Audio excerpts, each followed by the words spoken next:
Hello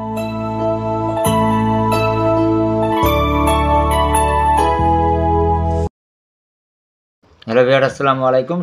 সকলকে শুভেচ্ছা এবং স্বাগতম জানাচ্ছি আমার আজকের ভিডিওতে। ভিউয়ার্স, আজকে আবার যে বিষয়টি নিয়ে আলোচনা করব সেটি হচ্ছে পরিবার পরিকল্পনা অধিদপ্তরের বিভিন্ন চলমান যে নিয়োগ প্রক্রিয়াগুলো রয়েছে সেগুলোর ফলাফল এবং আরও অন্যান্য যেগুলো বিষয় নিয়ে মূলত আলোচনা করব।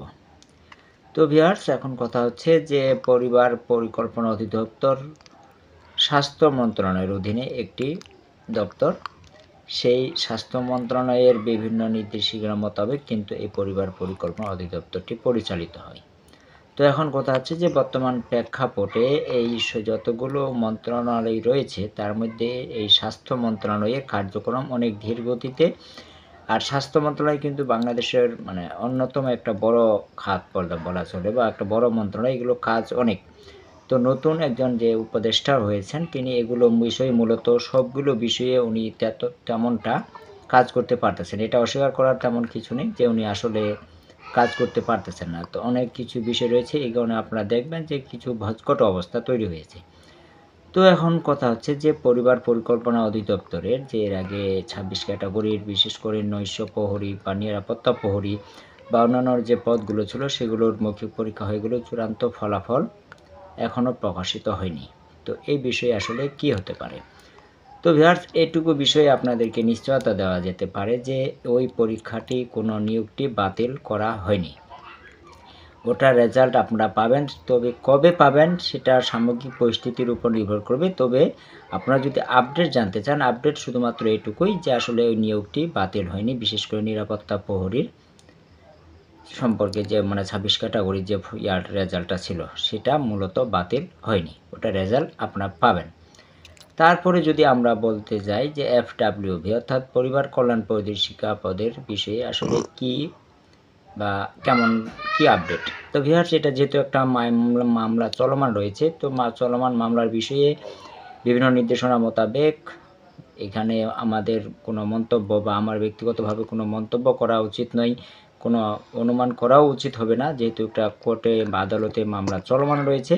তবে এটুকু শুধু আপনাদেরকে একটা কথা বলা যেতে পারে যে আপনারা কিন্তু সিন্ডিকেটের ফাঁদে পা দিয়ে এই রেজাল্টের ভবিষ্যৎ অন্ধকার করে দিয়েছেন। কারণ যখন এই রেজাল্টটা বাতিল করা হয়েছিল, নিয়োগ বা পরীক্ষাটা বাতিল করা হলো, নতুন করে পরীক্ষা নেওয়ার ঘোষণা দেওয়া হলো, এই যে একটা অভিযোগ ছিল 900 কতজনের জানি পরীক্ষা টাকার বিনিময়ে চাকরির একটা বিষয়ে অভিযোগ উঠছিল। তো এতে কোটি কোটি টাকা লেনদেন হয়েছে।